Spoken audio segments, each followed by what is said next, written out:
Well, welcome into the Backroads Build podcast. I'm Ben, and today we have a Canadian folk music icon on the show, Mr. Ian Tamblyn. We are so lucky to have him on. Absolutely fantastic conversation. We talk about his career as a musician and a producer. He's been involved and created over 40 albums. That is a lot of albums over a very long, illustrious career. We talked about some of the changes from going from an analog world to a digital world and how that's affected how he's approached music and that, but also talking a little bit about some of the opportunities he had, and he decided not to chase the big payday and the big Hollywood, LA kind of life, to stay true to Canadian folk music. It's a really cool little anecdote that he talks about, and a really cool conversation that we have with Ian. So all of that is on the way, but first I would like to remind you, if this is the first time that you're watching this podcast, or if you're a long-time listener, please consider giving this show a like, commenting, giving us feedback. Let us know what you like, what you don't like, what you want to see more of, or just anything you want. Also, make sure you subscribe or follow the show on whether it's on the North Bay Echo YouTube channel or if it's on your favorite podcast player like Apple or Spotify, so that you get notified every time there is a new episode. It allows us to continue to grow, have amazing guests on, and trust me, we have some amazing guests that are lined up for the coming new year, including next week, which we'll talk about a little bit at the end of the show.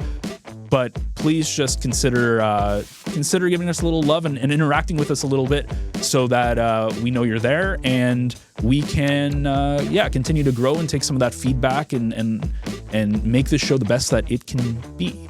And it also allows us to attract our sponsors, including today's lead sponsor, Twigs Coffee Roasters.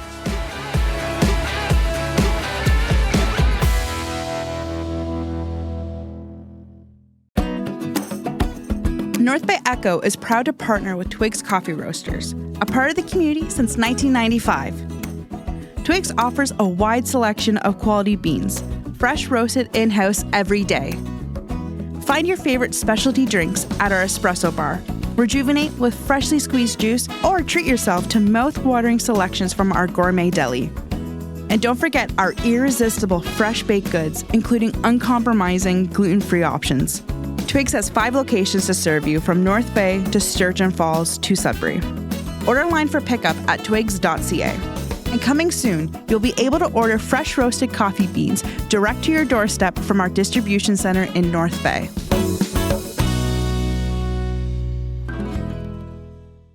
Well, Bill, our 2025 has started off with a bit of a bang. We had a very impressive guest on to start the new year in Mikkel Oland, who was he was on David Letterman. He's an Amazon star now with his new TV show. And another back-to-back one. Today we welcome in Ian Tamblyn. And I went on, and as I was looking through his bio, very impressive. But I'm only going to list out a couple of small awards and things that he's done through his career. So Ian, you are a Juno Award-winning artist. You've recorded over 40 albums on top of producing about another 30 on top of that. And you've won a Canadian Folk Music Award. And last but not least, you were selected as an Officer of the Order of Canada. So first of all, welcome to the podcast, Ian. Thank you very much, Ben. Did I miss anything in there, or was any of that stuff I said wrong? I think I pulled it right from your website, so I hope not. No, that's true. It's just sometimes I wonder if it's somebody else. I was gonna ask you that, because there's a level of it's kind of weird when you look at your accomplishments and you put it out there and you go, wow, that's a big impact. Did you write your own bio, or did you have somebody write it for you? It's a lifetime of writing the bio. Yeah. No, there's no Wizard of Oz behind the curtain. Well, today, I did it myself. But sometimes, it seems. Sometimes when people introduce me, I immediately go, I don't think I can live up to the description. Well, today is December the 18th, and this will air January the 9th, or 8th, I should say, in the new year. And so today's news, and I hearken back to that point, Ryan Reynolds was one of a number of people today receiving the Order of Canada. And, I was thinking, not only when I think of Ian Tamblyn, I think of Stan Rogers, Wade Hemsworth, Bruce Cockburn, and the Office of the Order of Canada. That's not an accolade.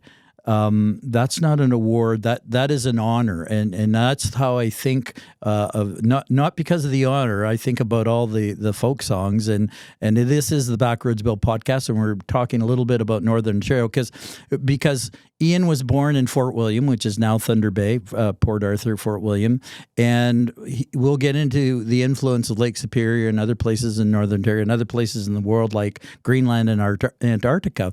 But nonetheless, we're privileged to have him on. When I think about all the episodes we've done, everyone's important, but this is going to, and even more important, Ben, and I hope you'll come out to the Canadian Ecology Centre on Saturday, January the 25th, because Ian will be back there again for the Stars and Song, and he's been a frequent visitor. We listened to the other day to Valdy, and he said he'd been to every nook and cranny, but Ian's kind of like that. He's been to every nook and cranny across Canada as well. So those are just my... I think that Valdy could beat me on that. I know that he's played in Mattawa, and I haven't played in Mattawa. Yeah, no, yes. I've eaten in Mattawa at Mertz and at the Valois, two of my favorite places, but I have not played it in Mattawa. Does the Ecology Centre not count as Mattawa, though? You're it's outside of Mattawa to the to the west. But I just did a Backroads Bill Village Media story, and Ian was one of the 12 people I asked about favorite places in Northern Ontario. So he did mention the view of the Ottawa River from the Valois, and of course Lake Superior and some other places that we'll talk about. But that was interesting because you know what, I also like sitting there in the Valois having raspberry pie and ice cream and looking out at the Ottawa River. But I digress. We've got to ask. What is our first question going to be? Sometimes it gets the ball rolling. But I was going to say, Ian, because you grew up in Northern Ontario, tell us a little bit about your upbringing and that influence as you embarked on your career. Well, for me, growing up on Lake Superior, there's always something special about it. I was lucky to have a summer cottage, or we call them camps, up in northwestern Ontario on Lake Superior, and it was always a special place. There's a couple of places that were just off from where our camp was, Caribou Island, and it was a real wilderness. And there's always a bit of a mystery about the place. And that, as I became a teenager, I sort of thought more about where I was living. And though Thunder Bay or Fort William and Port Arthur at the time were isolated, it was also central to shipping, the fact the seaway allowed salties from Poland and other countries to come into the center of North America. And I remember working on cement boats late at night and seeing a whole different idea of what Thunder Bay was, the comings and goings of ships and trains. It had a certain torque to it. And add that to the kind of spiritual mystery of Superior, which grew more when I went to university. I started paddling and canoeing, ended up on Lake Superior, and that was a whole other discovery. And I ended up in a phrase, chasing the North. Yeah, I'm glad you mentioned about paddling Lake Superior, because I often hearken back to Bill Mason and a lot of his early work as, one of Canada's premier videographers and all the NFB productions he made. But I remember, as well as he and you, we paddled Lake Superior. We didn't go in sea kayaks at the time. No, the first time that I was on Lake Superior, we came down the Mishpacotton River and came out where Rock Island Lodge is now. It wasn't then. At that time, it was I think the Iron Ore Company people, the directors owned it at the time. We came out there and then encountered Lake Superior in all its glory and terror, and then took to the beach down the way. And who was there but Bill Mason and Waylon Drew? This is our first trip. This was in 1972. So seeing two of the fathers of canoeing and writing on Superior on our first trip was quite powerful for me. Well, I'm so glad you mentioned that anecdote, because just imagine that. It's the same as I don't know, same as a lot of other things when you get to meet the person in the flesh and you say, "Wow, this is." And of course, they're just normal people, but they're doing their vocational things and their avocational things. And Bill Mason, like you got to do kind of what you wanted in life, to be a folk singer and producer and songwriter. Well, meeting Bill was as a neighbor here in Chelsea, Quebec, too, at the time. So his reputation was not only for Water Walker, the film that he did on Superior, or Paddle to the Sea, but he also was involved with Arctic wolves, and he had wolves at his place on Meech Lake. So his mythology was quite great, So it was inspiring, and I sort of took the leap of faith after university of being a writer. I couldn't do it full time. I worked at a gas station, and then taught skiing at Camp Fortune. But basically, I was allowed to write because our rent was only $100 a month. So, and that rent stayed the same until the 1990s. I was thinking about this last night, again, all the genres of music, and I was thinking about where does the label of a folk singer or folk songs, how do you define that as compared to other things, other genres, and where does that fit? Well, I think it goes back to the days of the troubadour, sort of bringing the news, and sometimes rueful stories of the working class, often involving dark stories about knights, kings, and queens, and sort of either bringing in the news or satirizing the follies of the rich and famous. And I think that took place, from Shakespeare's time on, and then ended up being broadsides. And then, during the 30s, the folk singer became again a spokesman, through Woody Guthrie and Jimmy Rogers and people like that, a spokesperson for the people who had no voice. And I still kind of believe in that tradition. It gets tricky now because you can speak for those who have no voice, and then you might find that you're culturally appropriating, but let that fall as it may per song, Exactly. Ben.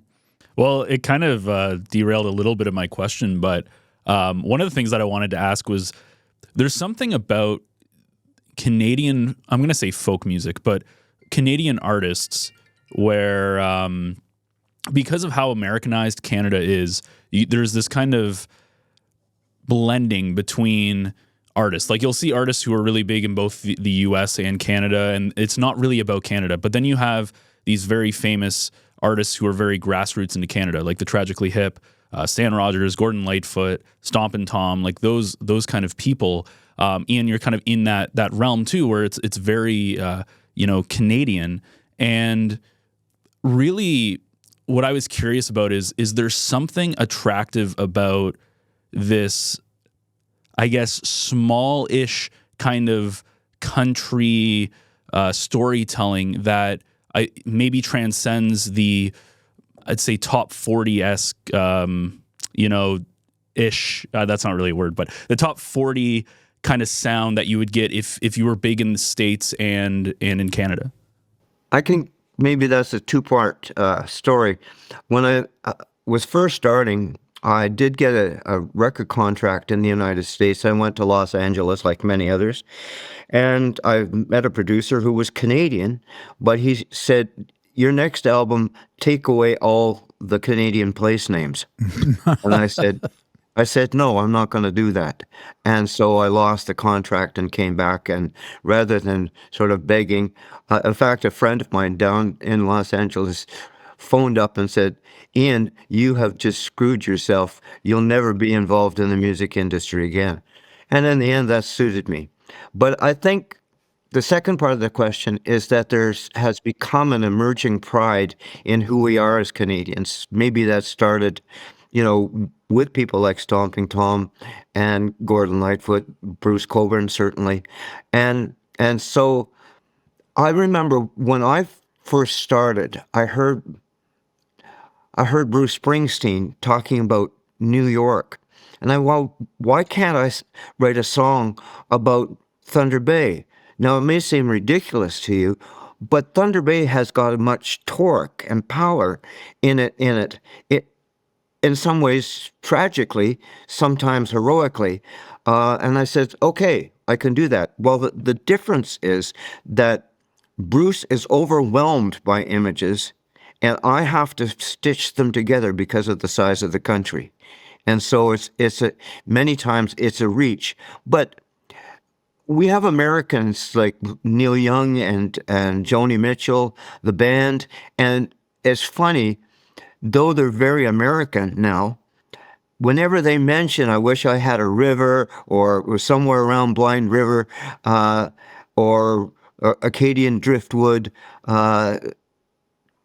Canadians just revel in that and say, wow, they're still being Canadian. And in some ways, it's a little bit like pearls before swine, but where it's more sincere coming from a group like Tragically Hip when they mention Bob Cajun. Nobody in the States is going to know what that is about. Well, it's the same as, before I forget, it's the same as Neil Young singing about sitting in the lobby of the Empire Hotel.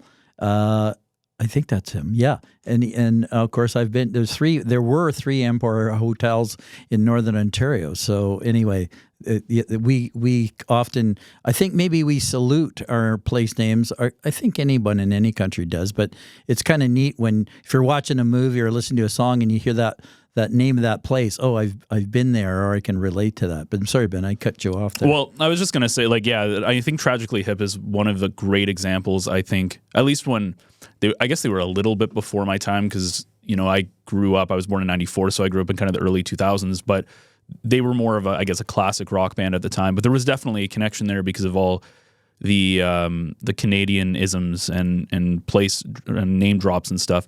Ian, one of the things I wanted to ask, though, is just, did you ever travel Canada or experience places specifically to write songs, or was it something where you just kind of wrote about previous experiences that you just naturally had? No, there was a bit of both. There was a purpose in it. As I said before, I began chasing the North, and so it was part of my. Well, let me say this. I met a woman here in Chelsea. Her name was Judy Crawley. And I went to her house one time, and she and her husband were in the documentary film business. And in her house, there was a cookie tin, like a biscuit tin. And on it said Franklin, 1845. I said, well, that's pretty neat. That's kind of a neat facsimile. And she says, no, that's the real thing. I found it in the Arctic.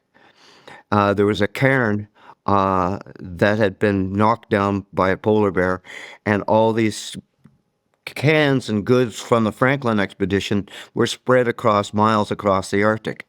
And she got this one, and then she said to me, Ian, there's all kinds of stories like that across Canada. Go get them. and so that was a very conscious objective for me. And then serendipity sort of played into it. Somewhere around 1984, some people asked me to be a writer in residence in the Western Arctic. And so that ended up parlaying itself into a whole bunch of things. So I got to travel all over the Arctic. Yeah, no, and maybe tell us about, and you've been to Antarctica as well, and Greenland. So tell us a little bit about that, because that's part of that we're going to call it the adventure travel of your life. Yeah. Well, it's sort of keyed on one thing. I got a letter through Canada Post, unlikely now, but or ever again. But I The got this strike's letter. over. It's it's over now officially.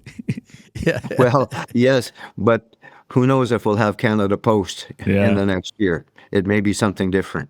But anyway, I got this letter, and it says, "Science needs you in the Chukchi Sea." And I burst out laughing because I didn't even know where the Chukchi Sea was. And they said, "Get your diver's license." And I'm not a swimmer even, let alone a diver. "We'll meet you on a pier in Nome, and we'll go diving with you for a month and a half." I burst out laughing. I phoned the guy, and he says, "Yeah, we saw you in Banfield," which is like on the far end of Vancouver Island. And we like what you did. Come and join us in being a writer and just an observer." So I did get my diver's license. I did meet them, and it was a life-changing experience. And so that parlayed itself into 6 or 7 other expeditions.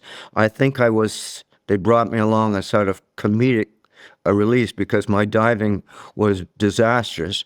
I mean, I got down, but sometimes I came up a bit quicker than I should have. But I ended up in Antarctica at McMurdo Base for a month and a half again, diving under the ice.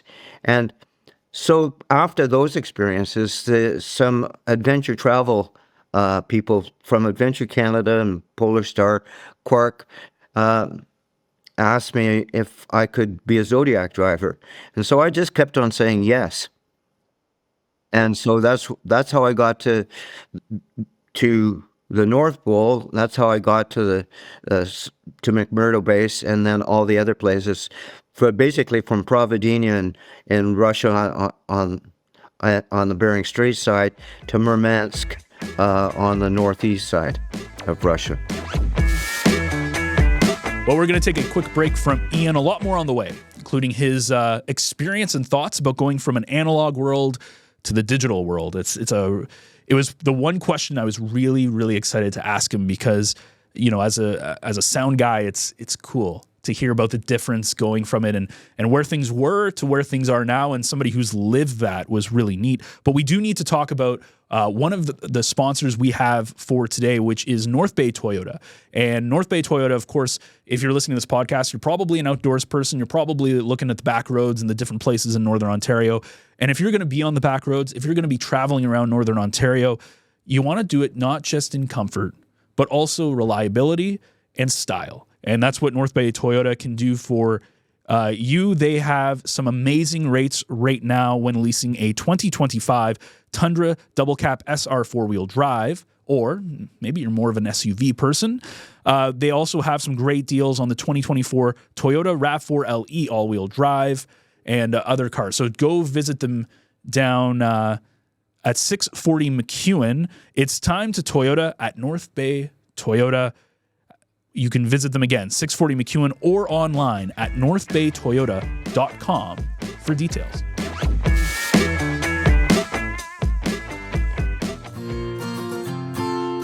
Sports aren't just what we do, they're who we are. Source for Sports North Bay is your advocate, your local support system, and your biggest fan. 1321 Fisher Street has grown from a place where knowledgeable experts can help you find exactly the gear you need, to the hotbed of team uniforms, apparel and fanwear, to a community stronghold for all the things that truly matter to you and your family's sports journey. We love helping you find your first pair of skates, as much as we relish supporting local leagues, teams, and athletes. Wherever your sports journey takes you, make sure you visit Source for Sports North Bay at 1321 Fisher Street so we can help you along your way. Another question I had, and kind of like on a new topic, is that intimacy of your venue. I'm sure you've played at big venues and you've played at smaller venues like the Canadian E-Culture Center, and come back to some of these venues. But what is that? Is there a link between the small venue and folk music? Yes, I think so. That intimacy is that part of it is that there's no I-thou relationship. It's just me and you. So when you in a big venue of 2,000 or 3,000 people, the lights on you separate you from your audience, and the level of energy or radiation of oneself on the songs is a different one. In some sense, the small venues, not unlike being on a radio show. You're speaking, or we're both speaking, or the three of us are speaking out into the ether, but we're basically alone. And when I'm in a small room, it has that intimacy, and I'm better at that than I am a big hall.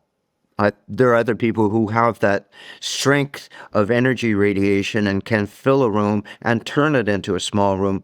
I've found that my limit is around 2,000 people. I played for 10,000 people, but it's kind of, they're out there. It's in some ways, it's like playing in a bar. Everybody's yelling, but you've got your Fender amp and your telly, and well, hell with them. Just play louder. Well, it's funny because, growing up, well, when I was a teenager, like I was in a band and stuff, obviously not playing at the same level you are.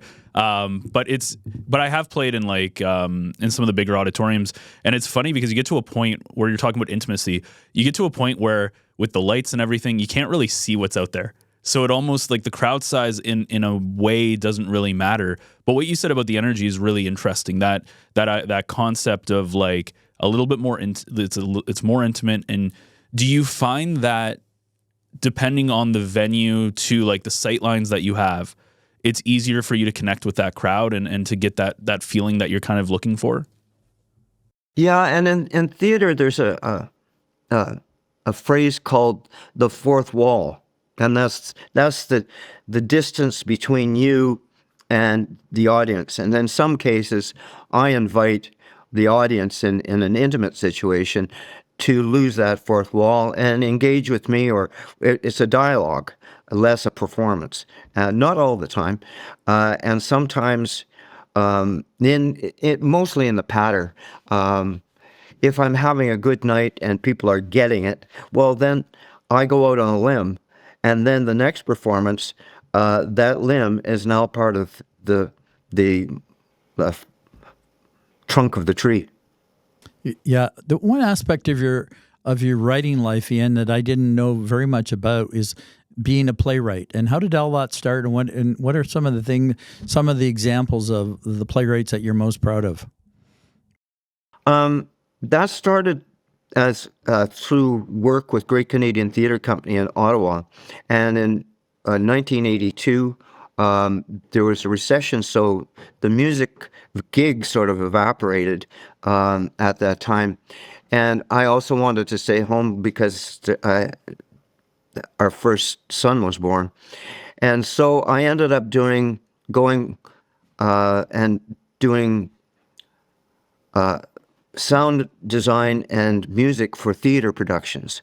And so then I became the writer in residence, music writer in residence, and did 37 shows for Great Canadian Theatre Company. And after 37 shows, I had the temerity or the conceit to think that I could write a play, which I did. And fortunately, they put it on, and it was called Legends of the Northern Swamp, a story about Emily Brontosaurus, Sir Isaac Newt, and J.D. Salamander. That's a host of characters for sure. Absolutely. Yeah, Mick Badger was in there. Sir Isaac Newt. There's hundreds of songs, but give us a story of one of the, and I'm not going to ask you your favorite song, but a song that has really related to an experience. And maybe, of course, my favorite song, Ben, is Wood, Smoke, and Oranges. I always ask Ian to play that, and because it has something to do with Lake Superior. But songs like, give us a story about a song that was based from an experience that really struck you at the time. And again, you've got countless examples of that. Well, this is not a personal story. This was a story that a friend told me.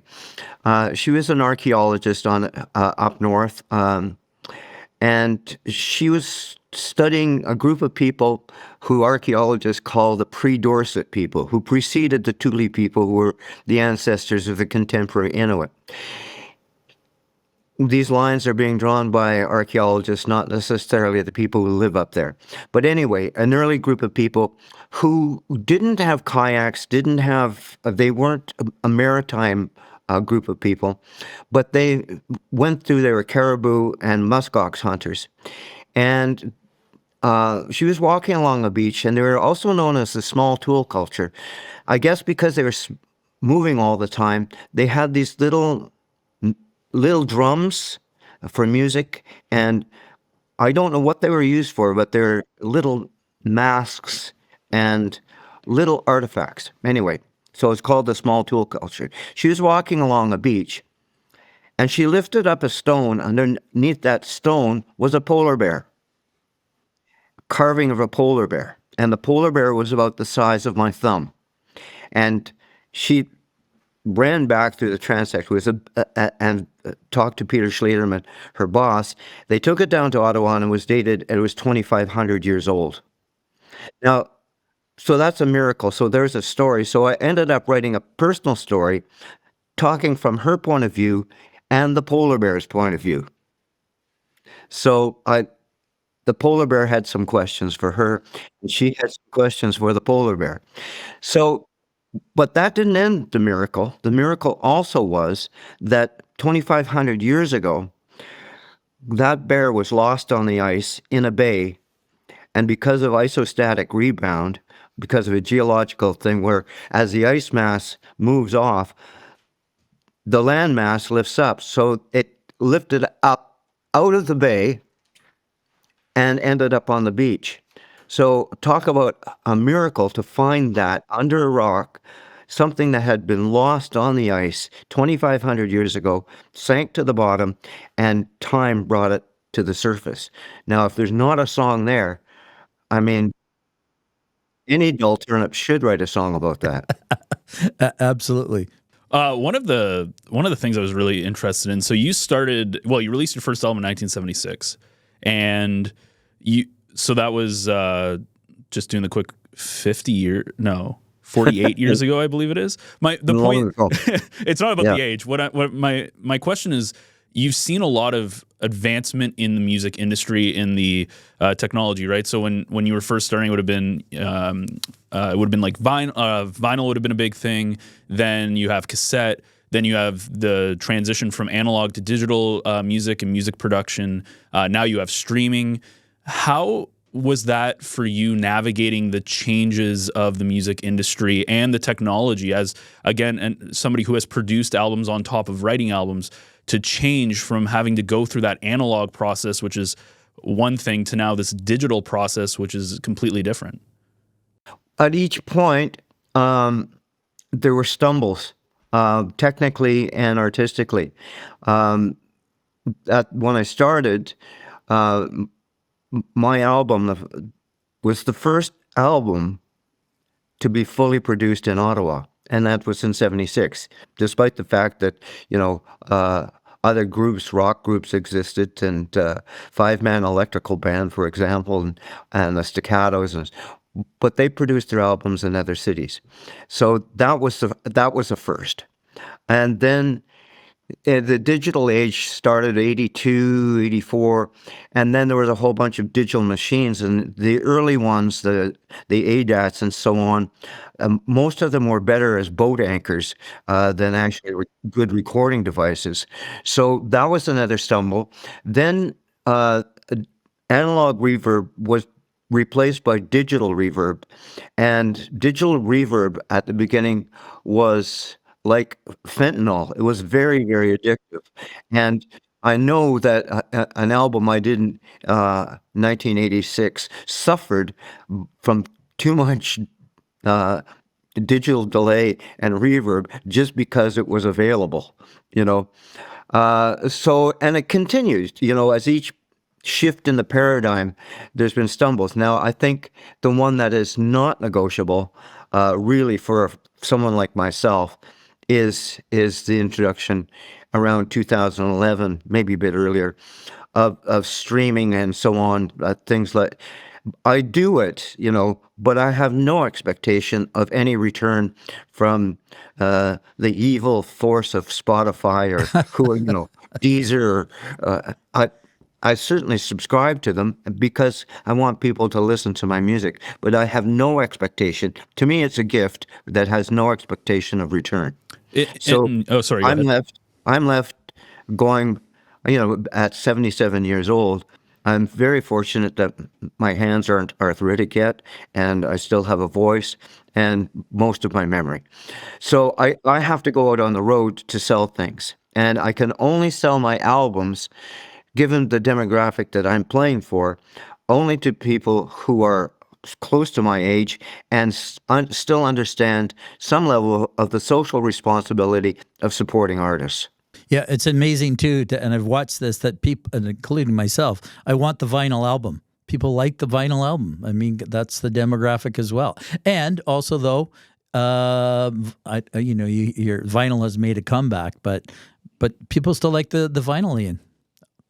Yes, my last two albums I've recorded on vinyl. Yeah, and one of the things that's really nice about vinyl, like obviously you can talk about sound, it being warmer, and the one thing about digital music that's nice is like, theoretically it's a better quality, but there are certain limitations that vinyl has that makes it appealing to our ears. But one of the coolest things about vinyl, in my opinion, is the size, right? And you can really see the album artwork. And Ian, your first album was awarded the Juno for its unique cover design. So maybe we can talk a little bit about the covers of your albums and where the inspiration of those come from.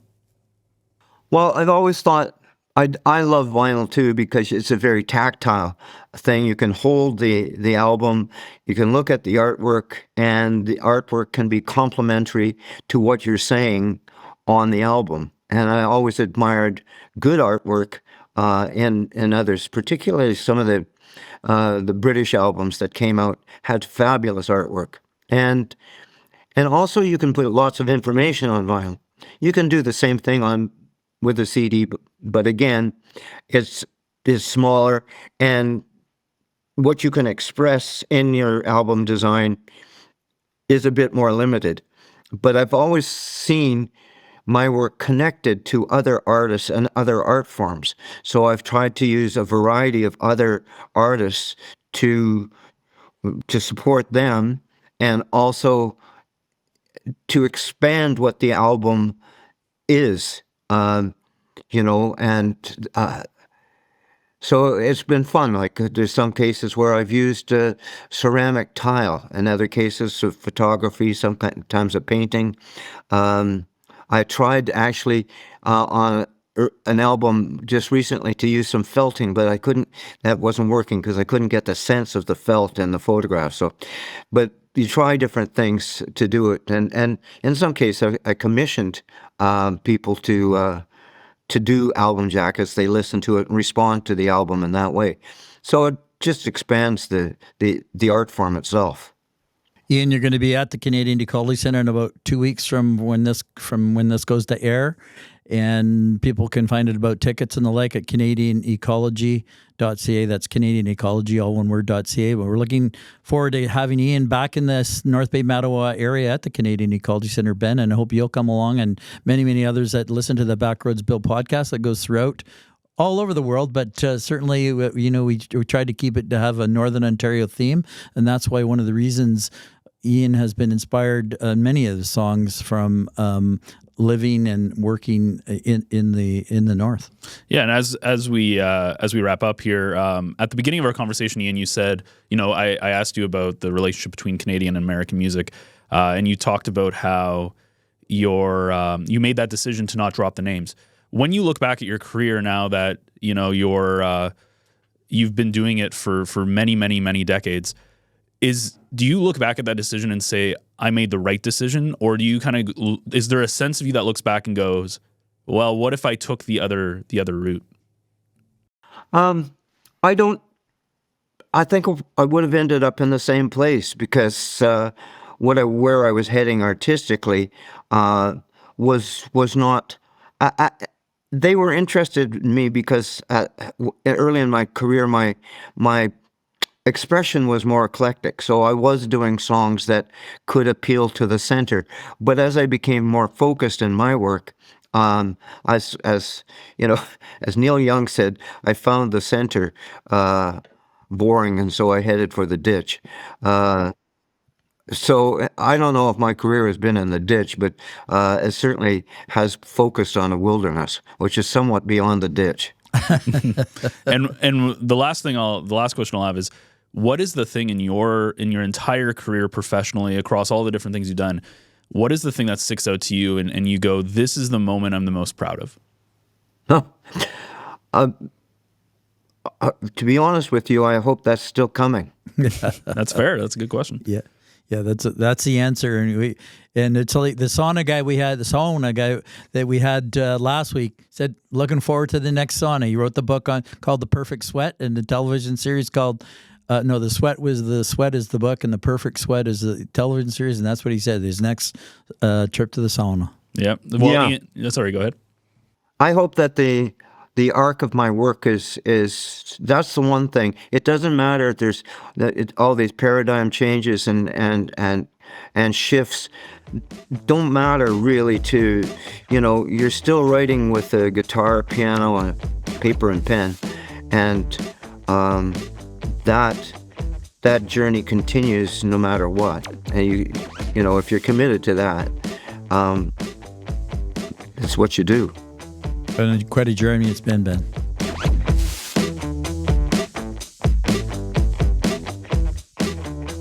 A big thank you to Ian for taking some time chatting with Bill and I. Again, a Canadian folk legend. Very honored to have him on, and very excited to kind of hear what he's got going on in the future. He had a great chance to pick his brain about some stuff, and honestly, like, those are some of the people I love chatting to because they have so much experience. They've seen so much stuff. And that's the difference between wisdom and knowledge. And Ian, very wise in the experience and what he's dealt with and what he continues to do. So if you enjoyed today's episode, you can find new episodes of the Backroads Bill podcast every Wednesday on all of your favorite podcast platforms. You can always find the video version on the North Bay Echo YouTube channel, and everything we have is also available on our website, NorthBayEcho.ca. And of course, if you go there, lots of other great community podcasts that we've got going for whatever you're interested in. Maybe it's a little slice of our fair city here in North Bay, a little love letter to the city. We have that with To North Bay with Love. We have political and community commentary and issues with Echo Essentials, and all of the local sports coverage you need from high school to university to rec, all of that fun stuff on the Echo Sportscast. We've got shows that come out from Tuesdays all the way to Fridays, and there's always something new going on at the Echo Podcast Network, and not just the core shows that we produce in-house, but also some other great local people on there as well, and other people who do amazing stuff in the community that have their own podcast are also featured on our website as well. So check that all out at NorthBayEcho.ca. So that does it for us. Keep yourself glued to the Backroads Bill podcast. Next week, we have Roy McGregor, a renowned author, a columnist, 18 years working for the Globe and Mail, and also just a big hockey guy. We talked to him all about hockey, some of the political stuff, and more importantly, some of his work as author and his time canoeing and being in the outdoors. It is an awesome conversation, probably the biggest name that we've gotten on this show. You don't want to miss it, so make sure you subscribe and follow to this podcast so you don't miss it. That is next Wednesday morning. So keep yourself glued to the Backroads Bill podcast, and we will be back for another Backroads adventure.